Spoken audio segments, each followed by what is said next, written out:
हर हर महादेव। तो आपको आज हम फिर से वाराणसी का दर्शन कराएंगे, अलग अलग तंग गलियों से होते हुए नए नए मंदिरों को एक्सप्लोर करेंगे और आपसे सारी जानकारी साझा करेंगे। वेट एंड वॉच ठाकुर दा ब्लॉग। तो काल भैरव मंदिर के लिए जैसे ही आप उधर से आओगे तो एक राइट टर्न लेना है, फिर एक लेफ्ट टर्न लेना है। बहुत पतली गली है, आप देखो। तो इन पतली गलियों से होते होते आप काल भैरव की तरफ जाओगे, क्योंकि ये थोड़ा शॉर्टकट है। और भी गलियाँ हैं लेकिन ये शॉर्टकट है, यहाँ से आप जल्दी पहुँच जाओगे। 300 मीटर है बस।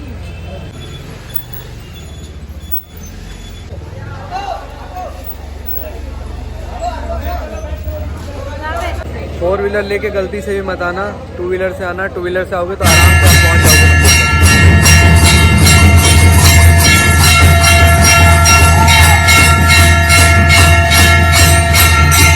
तक। जो काल भैरव का मंदिर है ना, ये भगवान शिव का 5वां अवतार है। तो 5वें अवतार के हिसाब से यहाँ पे स्थापित किए गए हैं। तो इसके पीछे बहुत बड़ा कारण है, वो क्यों हुआ है, इसके पीछे की स्टोरी है, वो मैं आपको बता रहा हूँ। सबसे पहले हुआ क्या था कि ब्रह्मा जी और शिव जी में हो गई थी लड़ाई। तो उसमें से ये हुआ था कि कौन बड़ा कौन बड़ा। तो शंकर भगवान जो है वो बहुत कभी कभी क्रोधित हो जाते हैं। तो बहुत ज़्यादा क्रोधित होने के बाद शंकर भगवान से एक अवतार हुआ, जो कि आपके काल भैरव का अवतार हुआ। अब काल भैरव के अवतार के बाद फिर उनको गुस्सा आया। तो गुस्सा जब आया तो उन्होंने उनका सर काट दिया। जब सर काट दिया तो फिर उनके ऊपर ब्रह्म हत्या का पाप लग गया। जब ब्रह्म हत्या का पाप लगा तो फिर उन्होंने कहा कि भाई अब इस हत्या को जो पाप लगा है इसको कैसे, इसे मोक्ष कैसे प्राप्त करें। तो फिर उन्होंने कहा ठीक है, काम करो, एक जगह है जो आपके आनंद वन के नाम से, ये बनारस पहले आनंद वन के नाम से जाना जाता था। काशी बनारस ये सब बाद में हुआ है, पहले आनंद वन था। तो उन्होंने कहा कि आनंद वन में जाओ, वहाँ पे जाके फिर वहाँ आराधना करो, तब जाके शायद तुमको मोक्ष मिलेगा। और एक चीज़ और है इसमें इम्पॉर्टेंट ये है कि अगर यहाँ किसी की मृत्यु होती है तो उससे सबसे पहले काल भैरव से पूछा जाता है कि हम इनको लेके जाएं पृथ्वी लोक से या ना लेके जाएं। तो बहुत सारी मान्यताएं हैं। और अगर मैं आपको बात करूं कि इनको क्या चढ़ाया जाता है, तो कुछ भी आप चढ़ा सकते हो। वो तामसिक, सात्विक, हर तरह की चीज़ें वो एक्सेप्ट कर लेते हैं। इधर बहुत सारे लोग बोलते हैं कि इनके लिए शराब भी चढ़ाई जाती है। तेल बहुत ज़्यादा पसंद करते हैं तो सरसों का तेल चढ़ाया जाता है। तो इस तरह से बहुत सारी चीज़ें हैं, बहुत सारे अलग अलग मान्यताएं हैं। लेकिन ऐसा कुछ भी नहीं है, इनको आप कुछ भी चढ़ाओगे वो सब एक्सेप्टेड है। ये तुलसी का माला मैंने हाथ में ले रखा है, ये भी एक्सेप्टेड है। तो आप एक मन तन धन से अगर पूजा करने आ रहे हैं तो आपको कोई भी भगवान हो, कोई भी ईश्वर हो, कोई भी देवता हो, वो अगर आप पे प्रसन्न होते हैं तो आपका कल्याण जरूर करेंगे। बस आस्था रहनी चाहिए, वो आपके ऊपर है कि आप इस चीज़ को मानते हो या नहीं मानते हो। हिंदू माइथोलॉजी को देखें तो हमें तो ये चीज़ें माननी होती हैं, हमें अच्छा लगता है, कोई ज़बरदस्ती नहीं है। आपके ऊपर डिपेंड करता है कि आप उसको एक्सेप्ट कर रहे हो या नहीं कर रहे हो। तो फिलहाल हमने काल भैरव का दर्शन कर लिया। अंदर फ़ोटो खींचना अलाउड नहीं था, तो जितना हो सकता था वो मैंने आपको कवर कर दिया है, वो आप देख सकते हो इसमें। बाकी हम लोग अभी जा रहे हैं कहीं और, तो फिर वहाँ का ब्लॉग मैं आपको दिखाता हूँ।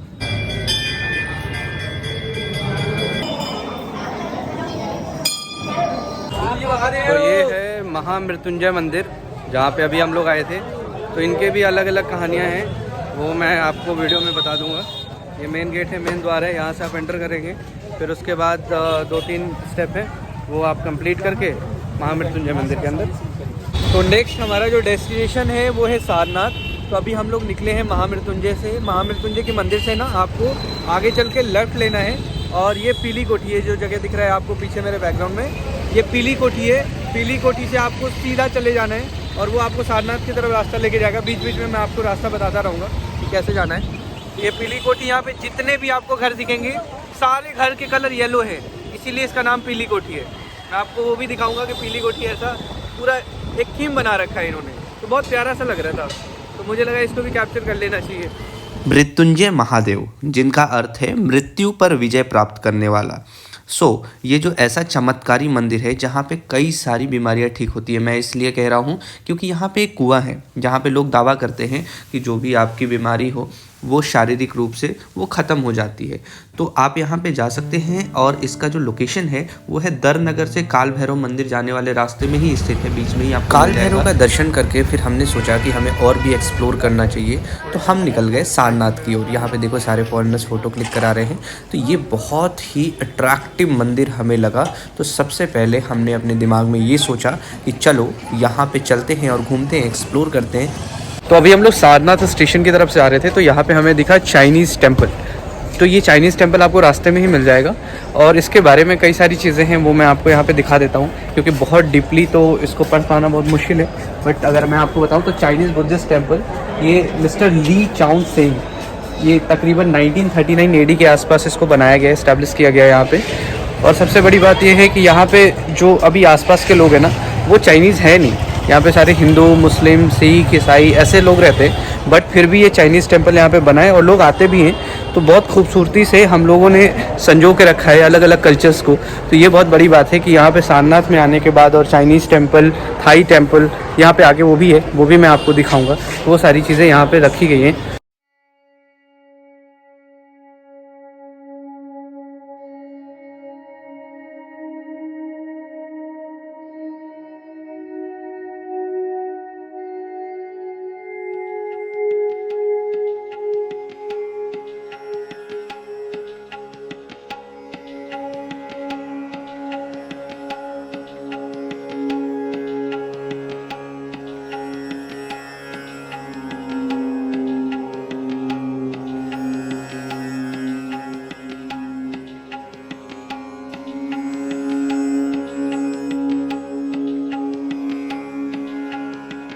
ने कई सारी चीज़ें स्थापित करी थी। तो उससे पहले जब बुद्ध भगवान आए थे तो उन्होंने सबसे पहला उपदेश सारनाथ में दिया था, जैसा आपको पता ही भी होगा।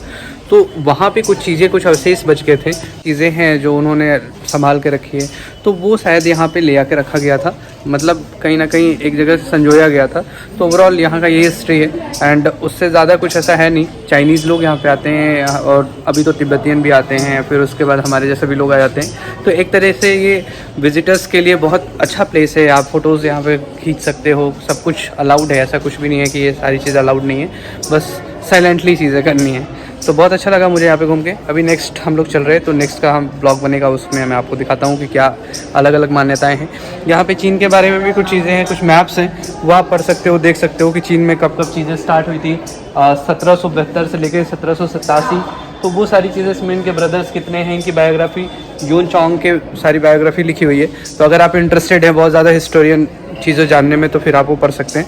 बाकी यहाँ से नेक्स्ट ब्लॉग में मिलते हैं। Bye bye, take care. ये वीडियो देख के आपको कैसा महसूस हुआ और कितनी जानकारी मिली, ये कमेंट सेक्शन में जरूर बताएं। और इस चैनल को सब्सक्राइब कर लें, ताकि आने वाले टाइम में आपको जिस तरह की वीडियोस चाहिए वो मुझे आप बताओगे, तो मैं उस तरह की वीडियोस आपके लिए बना दूंगा। एंड सबसे इंपॉर्टेंट बात, आपका प्यार और आपका सपोर्ट रहेगा तो शायद हम लोग आगे बढ़ेंगे। Thank you, love you, bye bye, take care.